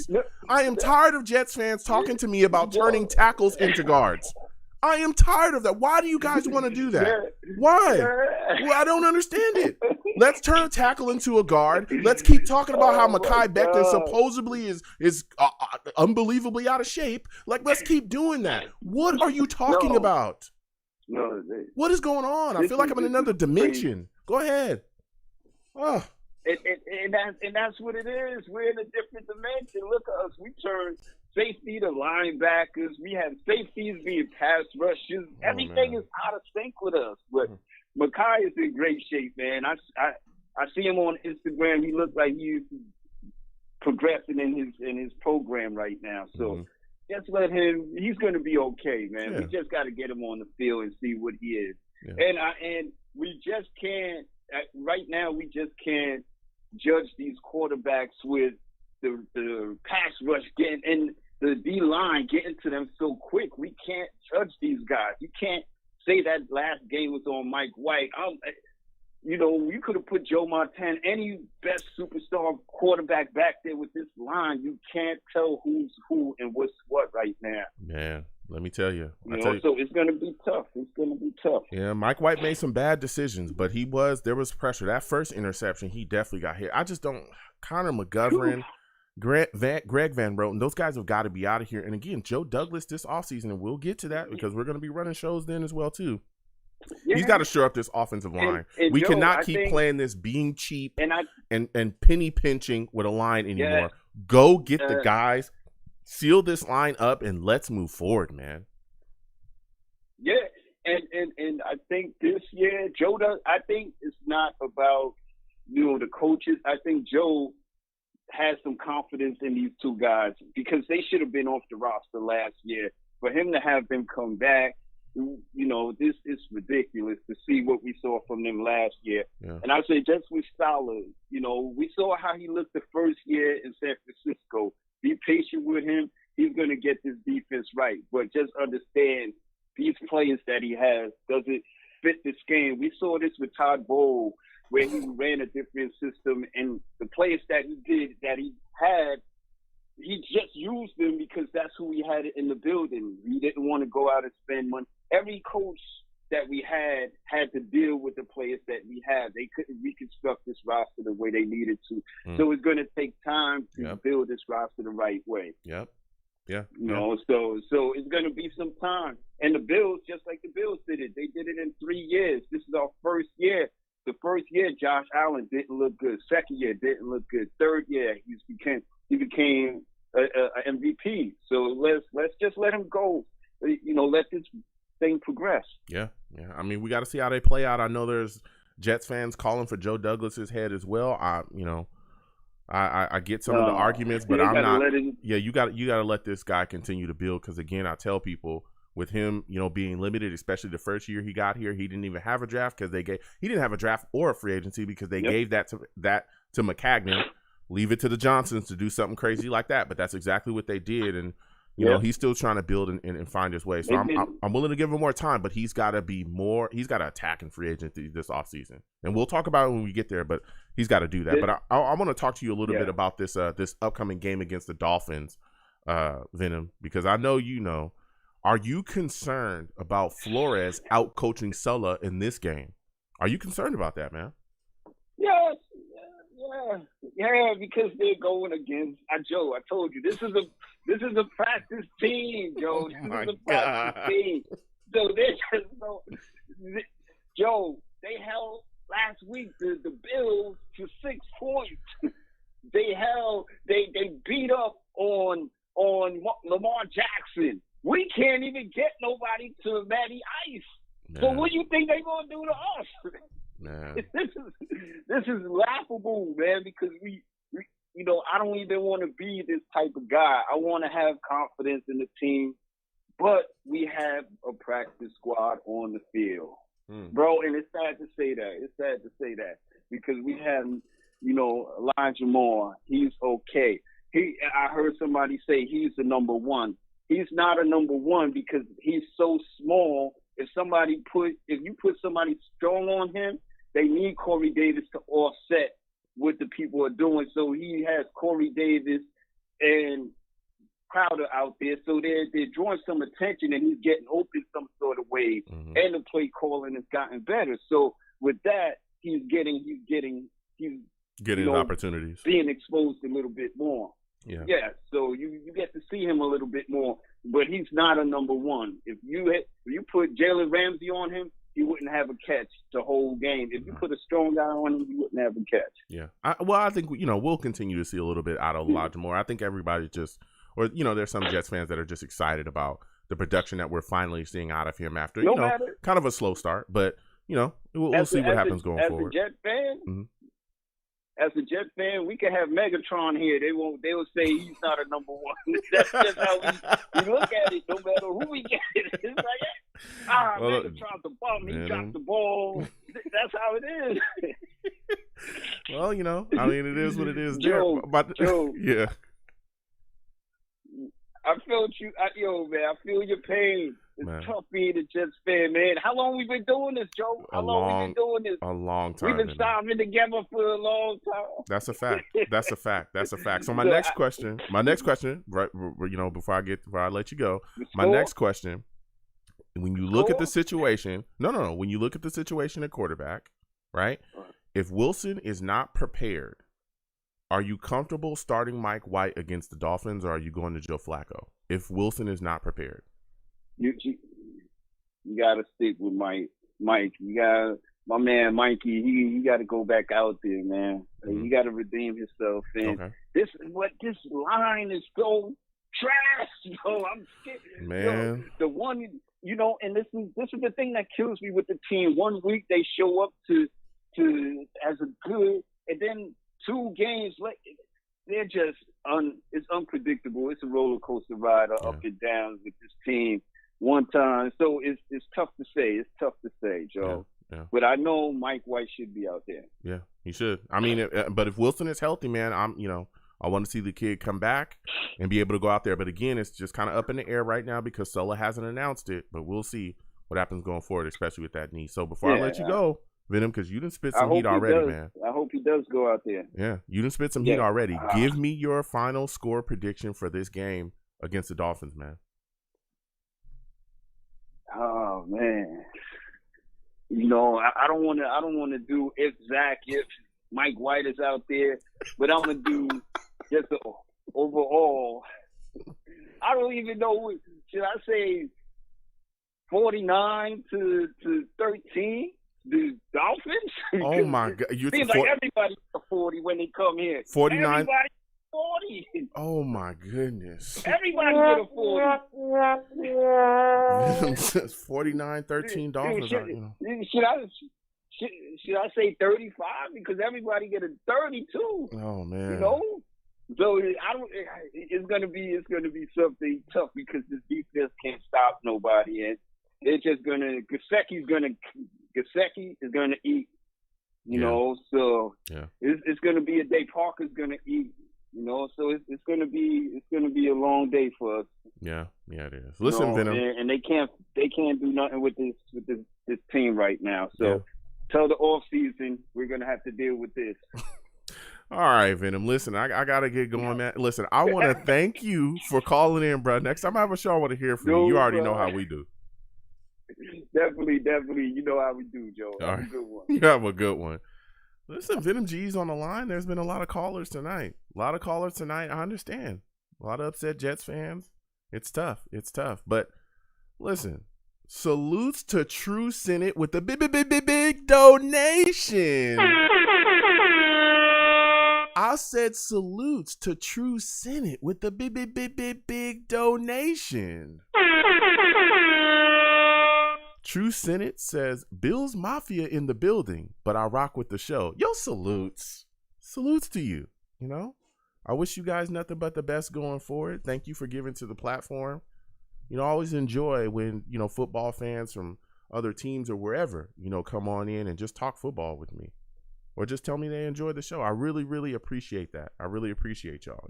Listen, we green over here. I want to be very clear. We could offer you a jersey if you like. Come on over and be a Jets fan, True Senate. You know what I'm saying? Come on with the cool kids, We'll figure it out soon enough. But, if you want to stay over there and rock your Bills, I respect that as well. And, anytime, any fans of other teams that want to call in, I've had that as well. We had some callers tonight as well that were fans of the Bills, or we've had them in the past call in, fans of other teams.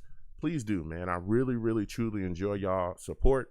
And, I love exchanging ideas, going back and forth with y'all about football. So salutes to True Senate again with the big donation. And again, thank you for giving to the platform. Listen, this has been quite a show, man. This has been quite a show. I'm going to do my breakdown for this Dolphins game. I'm going to give y'all my prediction. Listen, it's tough. It's tough. And I understand, Sulla and this staff has got to get it together. They've got to get it together. They got to make better adjustments. I'm looking at this Dolphins offense right now, and I'm saying this Jets defense has got to be on point. Okay, we cannot play any games. We cannot play around. They have some weapons there. Jalen Waddle, this guy can move. This guy can make plays out there.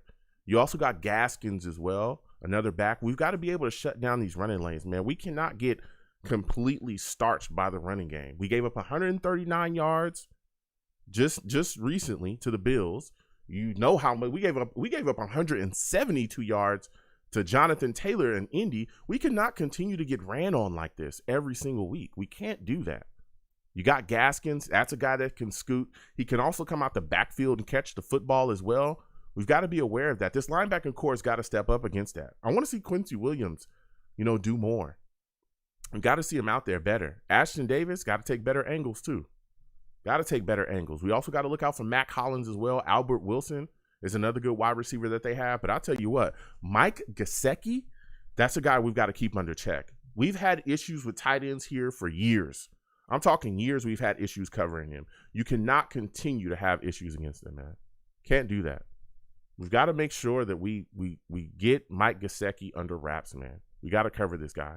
And we got to attack Tua. We got to. This guy that's kind of been up and down this season. He's been playing a little bit better as of recent, but we got to get after him, because if you hit this guy and beg him around, he definitely will throw you some interceptions and it'll turn into turnovers.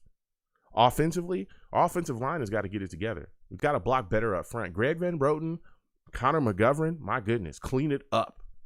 You guys have looked so up and down. Connor McGovern was awful in the last game. Awful. Got to step up. You're looking at this situation here, man. This defensive front of the Dolphins, again, Flores and those guys will have them fired up. We got to make sure we get these guys blocked. Raekwon Davis, all the guys they got up there, we got to make sure we get these guys blocked. And we got to be careful with the football. Now, again, Wilson, him starting still kind of up in the air. I think he will start. I think, Sulla will put him out there. I think the knee's a little bit better. It might be a little gamesmanship going on between him and the Dolphins, and why he won't just name, Zach Wilson the starter just as of yet. Trying to have the Dolphins and maybe try to prepare for, Mike White. But I'm thinking that Zach Wilson might, be the guy. So, Zach Wilson, if he's out there, he's coming off that injury. Let's ease him back into the game, get some solid play calling going to really get him his rhythm going, and then go out there and handle business. Start letting him push the ball downfield, because the dink and dunk stuff, the Dolphins are going to be able to adjust to that. And especially when you got a guy like Xavier Howard, and they got some guys out there, Byron Jones. These some decent corners in this league, all right? Be careful with the ball. Be careful with the ball. And I think our running game has got to be implemented a bit better as well. We got really pass happy early against the Bills. And when we started to go to the run, we started to see some production from it. And then we kind of went away from it. Michael Carter's got to get the ball in his hands early and often. Early and often. So with all that said, I am taking the Jets. I'm taking the Jets to rebound and beat the Dolphins 23-20. I am taking the New York Jets.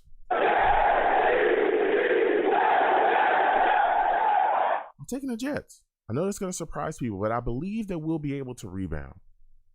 If you can't beat the Dolphins, we're going to, people are definitely going to get to screaming. But I think that this is a team that, we can get going, especially, again, if Zach Wilson, you know what I'm saying, who is what I believe is going to be the starter, Zach Wilson's going to be out there, man.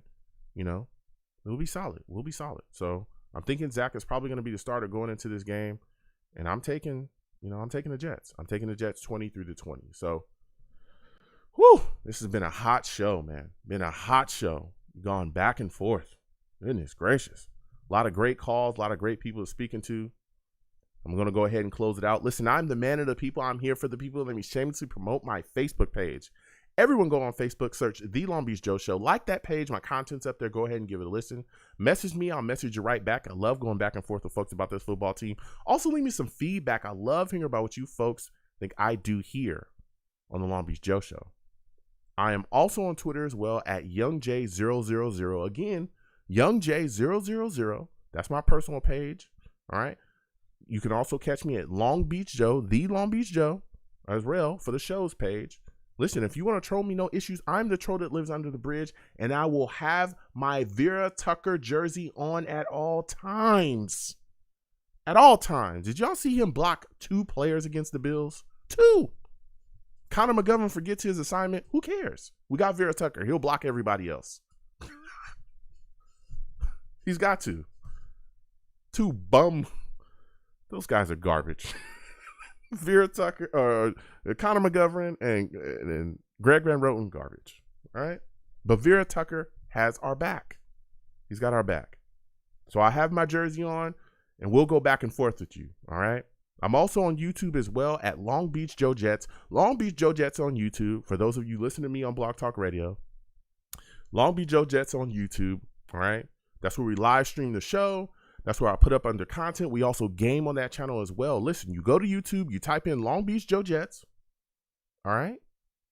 You subscribe to that channel, you turn on the notifications, and you give my videos a thumbs up, man. And if you want to troll me in the comments, no issues. I'll troll you right back in those comments as well. Let's go back and forth. All right? And as always, people, when you see me in person, it is arms out, chest open, free hugs for everyone. Free hugs for everyone, no matter what anyone tells you. The hugs will always remain free. I want to thank you folks for listening. Without you people, I'm absolutely nothing. Thank you for taking the times out of your day to listen and call into the show. As well, folks, listen, CFBNJ.org, CFBNJ.org, the Community Food Bank of New Jersey. We're continuing to support them. Please go to CFBNJ.org and donate if you can, your time. They have volunteering spots there. There's a turkey day going on as well. And also you can donate money through there as well. Please continue to do that. We're giving as much as we can to impact our communities. Thanksgiving coming up. There's a lot of people that need food that, are looking for their next meal. So CFBNJ.org. Please go there and give if you can. All right. So you folks have a good one. Peace.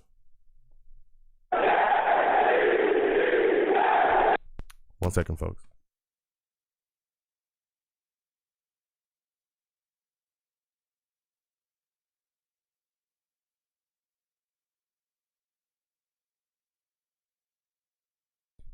All right, I should be back. Salutes to everybody, man. I want to thank everybody for calling in tonight. It was a great show. We're going to keep those coming again. I believe I'm going to be watching the Dolphins game live with everybody. I know I missed some games. My schedule has been crazy. I've been having to do things, work things, taking care of stuff. So got to do what I got to do, but I'm going to be here for the Dolphins game. We're going to watch that together, so if anything changes, you guys will know. But for everybody like, hey, Joe, we want to watch the game with you, dude. I want to watch the game with y'all too. Believe me, really enjoy that interaction. For those of you that are new, because I do have, some new viewers, salutes. I want to welcome you folks. We do these radio shows year round. I also do a live watch along as well. We watch the football games live together, Jets games live together. Have a lot of fun. I interact with the chat, or interact with my savages. I call my chat the savages. Why? Because they're savage. All right. We're respectable. But if you come with the ruckus, you're going to get shook up. You know what I'm saying? That's all I'm saying. You come with the ruckus in there, they're going to shake you up. You know what I mean? And, it is what it is. All right. Nobody's safe, not even me. You know what I mean? So, you know, I interact with the Savages. We go back and forth. We have a lot of good times. And we also do a live radio show directly after the game where you can call in to this live number. You know what I'm saying? The number does not change. For those of you that are new callers as well, a little trick, okay, that I tell, and a lot of the people that have been, you know, calling in or listening to the show for a while, or, you know, viewing my content for a while, excuse me, you can call in to this number about 5 to 10 minutes before the show starts. If you want to get on the show earlier, that's how you get on the show earlier. 5 to 10 minutes before the show starts, you can call in. You'll be on hold. The show will start. You know, I'll talk a little bit about, you know, what I want to talk about 10, maybe 15 minutes, and I'll take callers. And if you want to be on early, that's how you get on early. You know what I'm saying? We have people that do that consistently, and they, you know, they're winning that way. So a lot of people will be like, hey, it's old, you know, an old trick. It works.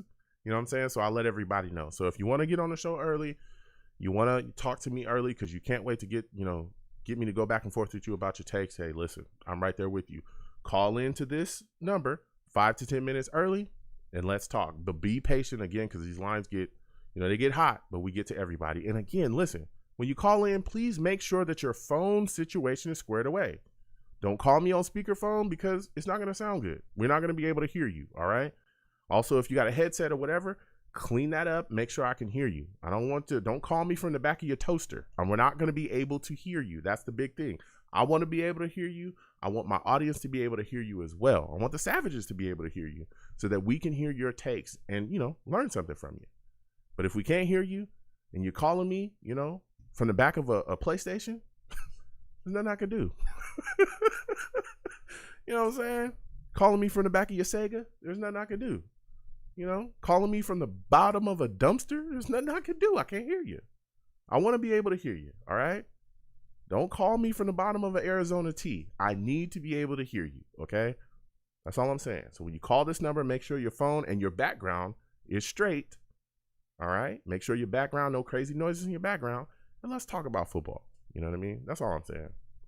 So we'll keep that going. Again, you know, we do all that stuff. We also game on this channel as well. When I have time, we'll be doing that when I can.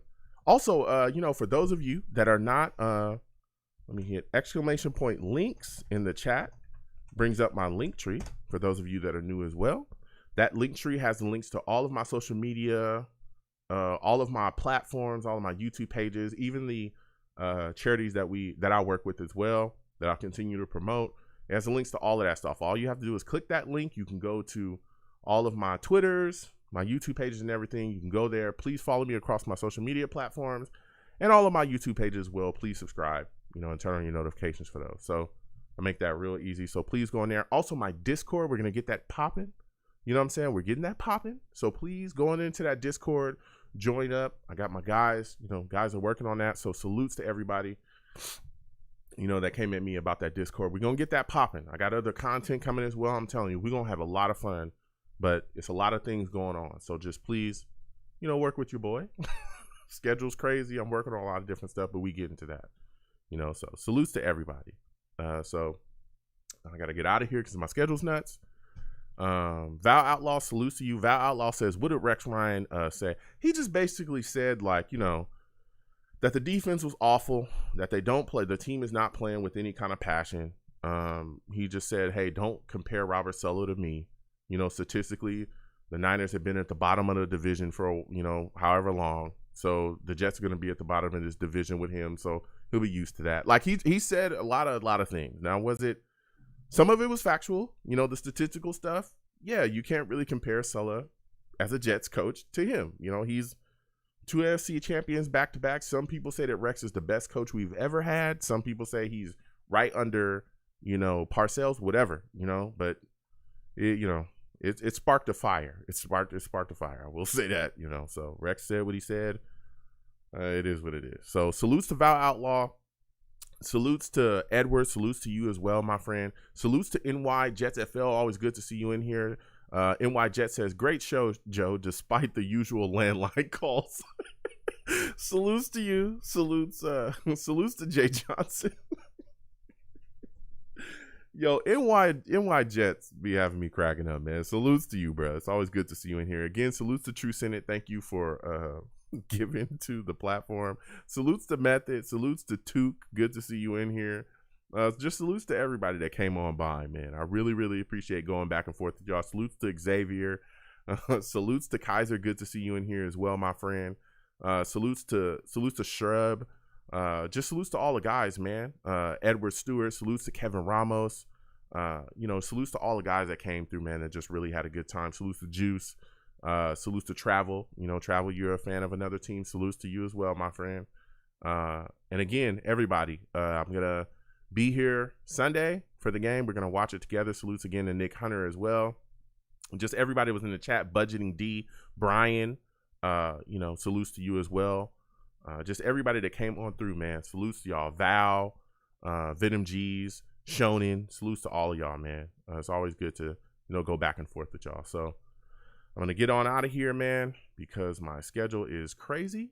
You know what I'm saying? It's absolutely crazy. So I got to get rolling.